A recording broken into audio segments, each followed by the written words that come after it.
So what is up, guys? Nick here, helping you to master your technology. The iPhone 6s has been on the market now for about 3 years, and in this video I thought we would cover like my 3 years later experience with the device. The iPhone 6s at the time might have felt like a boring update, but it brought some crucial improvements to the iPhone experience that actually is a part of the core experience today, even in your more current iPhone. So in this video, I aim to help you decide if maybe it's still worth it or maybe it's just a little bit too old and dated these days. Anyway, let's get into it. So the iPhone 6s featured a 4.7-inch Retina display, 326 pixels per inch. This phone came with a 4K camera on the rear, 12 megapixels, which was the first 4K camera, I believe, for an iPhone. This phone had 2 gigabytes of RAM, and the CPU was a big improvement for the iPhone series, the A9, which still runs very smooth today. 1715 milliamp hour battery on this guy, so not the biggest battery,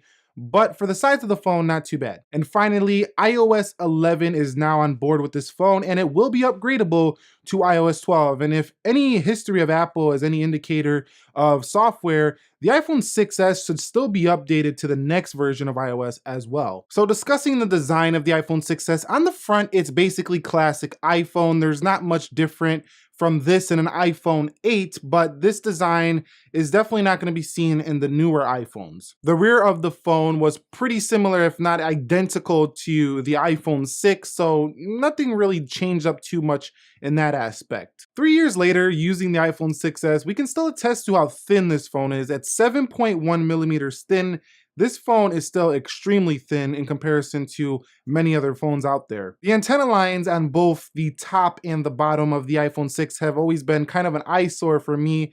Maybe not some others, but I never really liked the antenna lines personally. And the clicky home button. Yes, no capacitive home button here on the 6s. It's just your standard clicky home button on this device. And this phone, by today's standards, has big bottom and top bezels, but the trade-off is that you get a flat 16:9 display. Overall, the iPhone 6s's design has definitely been improved over the past 3 years, specifically to just kind of a few exterior changes, like removing the antenna lines, bringing glass to the iPhone 8. On the whole though, pulling out an iPhone 6 today, you cannot really tell if it's a 7 or an 8. So this design has held up very well over the past 3 years. On the note of durability, the iPhone 6s is susceptible to, cracking if you do drop it, so its display quality is not super high when it comes to damage, but at the same time, it's not super weak either. Like, you could place it on a table 100 times, it's not gonna really mess it up. But if you do drop it from high, there's gonna be some impact damage. One area that was improved with the iPhone 6s was its bending abilities, well, the lack thereof of bending, because the iPhone 6 you can basically snap in your hand, as we all know. So over time, this has made the phone feel very durable in the hand. It's just a strong little iPhone in the iPhone 6s. The quality of the headphone jack, I did see some issues with some of my other iPhones in the past, but the iPhone 6s headphone jack actually held up very well, and I got no distortion or crackling in the earpiece. The quality of the speaker, however, has been rather tinny, but we'll talk more about that in audio.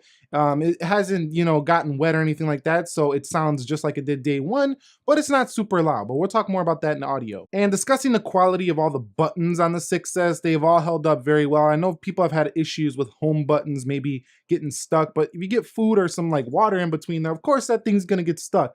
And then, the other buttons, they just feel basically like every other iPhone, sturdy, reliable, and solid. I just don't recommend using an iPhone 6s without a case or a skin for that, because if you do drop it on the face, it's over with for the 6s. Discussing the current software version, iOS 11.4.1 is on board, and there's no real difference between the past few iterations of iOS that are huge. I mean, it's still a grid of icons. It still has, the same basic user interface that we're all come accustomed to. The main thing that changed really in iOS 11 was the control center. Yes, there are some new features buried in the settings, but overall, iOS, generally speaking, is about the same. And iOS 12 is not doing a lot to change the icons and, just the visual looks of it. So it will be much faster, but the iOS 11 on the iPhone 6s has run very smooth for being, the third time, I believe it is second or third time they've updated the software on this phone. Overall, software is a win for the success just because it's an older phone, like 3 years already, and it's still getting updated. So that's always a win when an older phone continues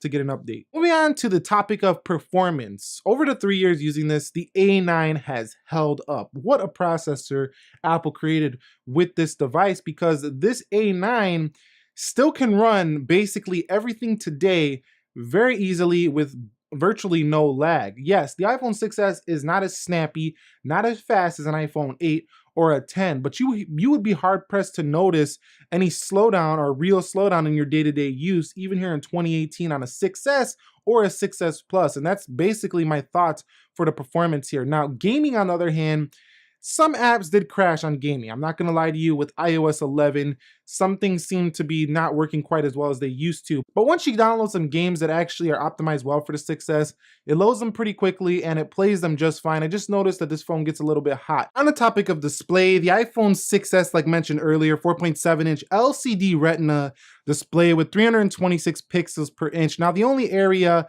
where you really notice this is if you get really close on the display, you'll see that it's not quite as sharp as like a 2K display or anything like that. 65.6-ish screen to body ratio. So it's not gonna be, your super narrow display, but it does offer up some pretty good video watching because it has the way video was meant to be in 16:9. So on the whole, it has pretty decent viewing angles. It's pretty bright. However, I did have some trouble in the brightest of sunlight seeing this phone outside, but overall, display has been good. I don't think it's great, but it's a good display. I also should mention that the iPhone 6s was the first display on an iPhone to bring 3D Touch, which is a feature that is on all iPhones today. So like I said earlier, the 6s brought features that are a part of the core experience today, one of them being the 3D Touch. Discussing the camera, this was the first iPhone to bring 4K to the camera section. This was big because 4K just makes your video much better. Also, 12 megapixel on the rear, f2.2 aperture. So it's not the best aperture for low light, but with all the software processing Apple does, most photos do turn out pretty decent, although you will get some noise at nighttime with this phone. On the front, you have a 5 megapixel camera. This is also f2.2 aperture, can shoot up to 1080p video recording. And in terms of the software, it's basically the software you see on any current iPhone as well. You swipe through to get your panel, square, all the modes. And live photos was new here for the iPhone 6s as well. So this phone brought some great camera improvements to the iPhone experience, but I'm not going to talk too much more about the camera experience. Take a look at some of my samples and decide here if maybe this phone might still have a good enough camera for you.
iPhone 6s video. You can see audio coming directly from the phone itself. Not bad still.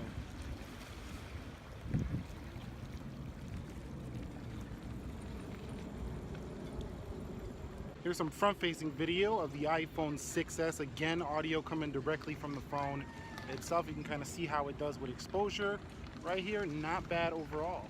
All right, so here's some front-facing video. While moving, you can kind of see how it handles that front-facing video on the bike again. Should not be too bad. I got a pretty steady hand, but overall, here's what you're gonna get on a nice sunny day with the iPhone 6s, excuse me. In movement, this is the audio. On the topic of battery life, the battery life for the iPhone 6s, 1715 milliamp hour battery. And to be quite honest with you, this phone I had to have in the low power mode to get all the way through the day. Now, I'm not saying it's a bad battery life, but always on the smaller iPhones, you're not getting much more than a day. You're gonna get through most of your day, but you're hitting the charger around 7 p.m., 6 p.m. on the iPhone 6s if you're a moderate to heavy user. So definitely you wanna go towards the 6s Plus if you were looking for battery 3 years ago. But overall, yes, it's down to 83% for me, so I will be needing to get this battery replaced. But on the whole, battery, again, just like I said with the display section, it's not great, but it's pretty good. Now, discussing the audio of the 6s, yes, we have a headphone jack, and yes, we have a speaker at the bottom, but only one speaker. This is not the iPhone that brought the dual speaker setup. So this one, pretty tinny and easy to cover up, one of the biggest weaknesses of the iPhone 6s. However, one of the biggest strengths is what no longer any iPhone offers, and that's being able to plug in a proper headphone jack. So it's a 50-50 here. Just like with the new iPhones, it's a 50-50. You get great external audio, but no longer a headphone jack. So Apple really wants to push those AirPods on its customers, and it's pretty much succeeded at that, as I haven't found AirPods at a lot of stores. They're sold out pretty much every time there's a holiday season. So the iPhone 6s, 50-50 when it comes to the audio performance. Briefly touching over the calling experience, hasn't been bad at all for the 6s. I don't think it has the loudest earpiece and the loudest, voices that I hear on the other end, no HD, super crisp, super loud voice like that, but it worked okay for a phone, and I didn't have too much reception issues here. So I would give it a thumbs up for the phone calling. Okay, so let me talk about some things that I like now about using the 6s on the day-to-day. Number one, putting the phone in your pocket, no problem. Super light, super easy to do this, so a very pocketable smartphone with a decent sized screen, not too small like some other phones out there. You know what I'm talking about. Number two, the ease of using this phone with one hand. It's really rare to find a new smartphone that you can whip out with one hand and one thumb that baby. This one is, I think, one that many could definitely one hand is the iPhone 6s. Number three, the weight of this phone. Weighing in at under 150 grams, this thing is light. So basically weighs nothing. It's so light that sometimes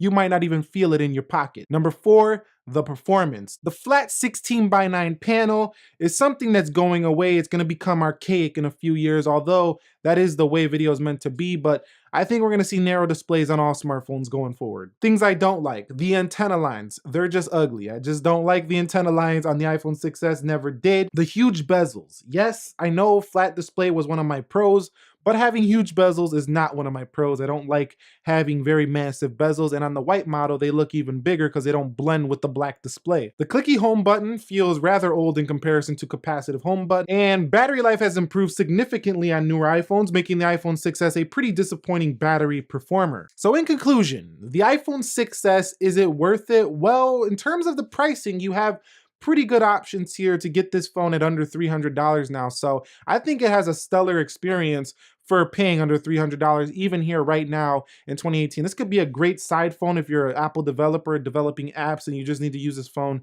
to develop some apps. This could be a great phone for that. It could be great for somebody who wants to get into their first iPhone, doesn't want a tiny SE, doesn't want a super premium iPhone 10, they don't want an old iPhone 5S, they want something right in the middle of all of those. The 6S can be great for you. So yes, thumbs up. Apple did a great job with the iPhone 6S. What are your thoughts on the iPhone 6S? Go ahead and drop them down below. And if you enjoyed this video, do me a favor, click that like button for me. If you're new here, consider subscribing for more. Nick here, helping you to master your technology. Thank you very much for watching. I will catch you all in the next episode, and peace.